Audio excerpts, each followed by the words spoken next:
and welcome back to Cowabunga Corner Season 3.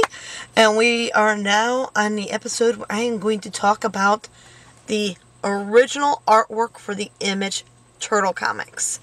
Yes, I love original artwork. People may have guessed this by how much I've gone to the Words and Pictures Museum, how much movie props and stuff I've gotten around in my collection. So original comic art is just one of the many examples of things that I actually have. And this started back in the early 1990s. A friend of mine sent me an original artwork page from Mirage. And then I got a couple of original artwork pages from the Archie comics in 1996 at Mid-Ohio Comic Con. But in 1997, I met Andrew Pepoy, Gary Carlson, and Frank Fosco at Chicago Comic Con. They were selling original comic artwork, and that was the beginning. The next time was over in 2000 at TurtleCon. Frank Fosco showed up, and I bought about $1,300 worth of original artwork. And just here is some of the art that I got.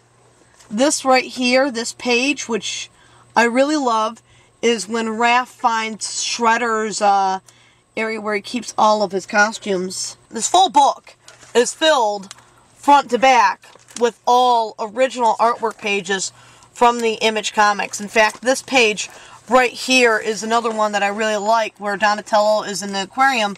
If I pull this out of here, this is another fold-out page of 2 pages like that first one I showed you.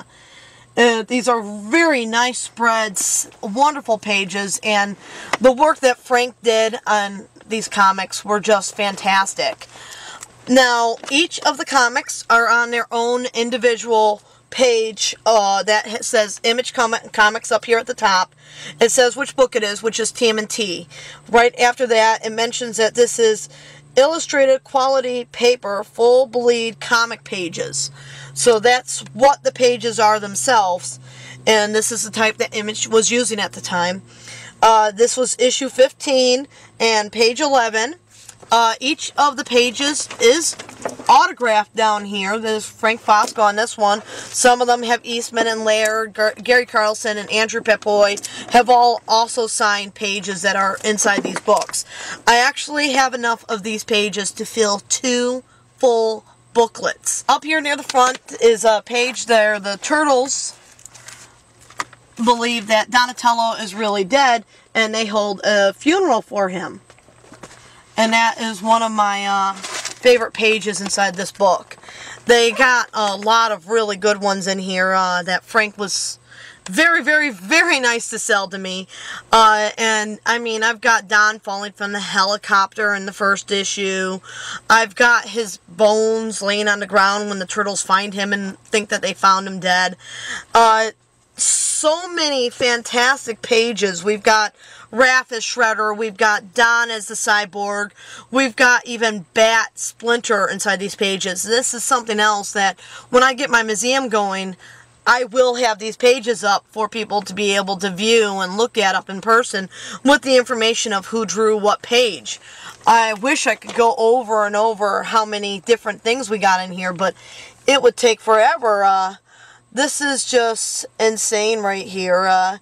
Andrew Pepoy was the inker, and Frank Fosco the penciler, and it actually says it in bold right there. I don't think you can still read it.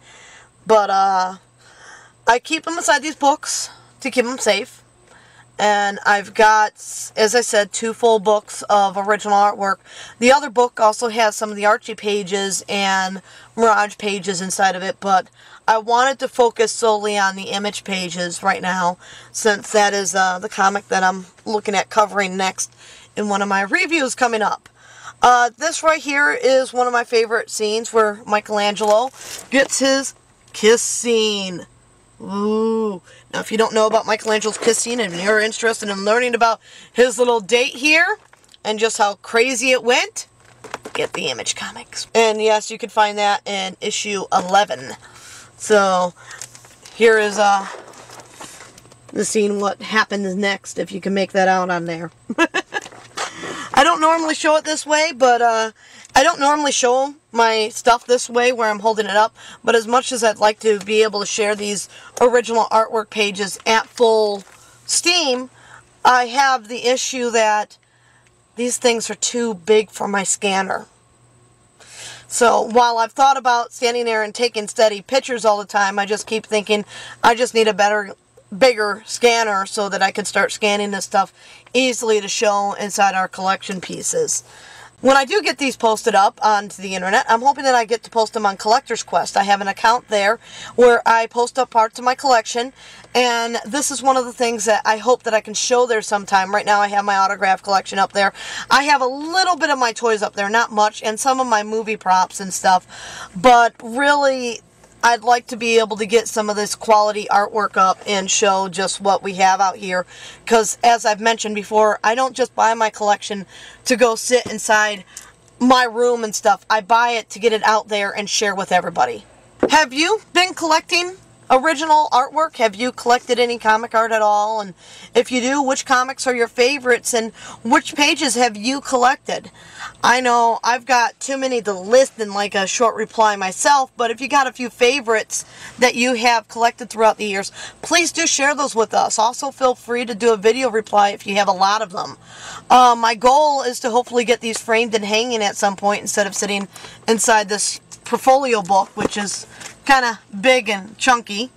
But if you got original artwork or anything that you think would be worth sharing with us, please do. We'd love to see your collection. And original artwork is something a lot of fans really can respect, because all the work put into these and the artists that have worked on these are extremely respected. And I'd like to thank every single one of them that have touched the Turtle comics.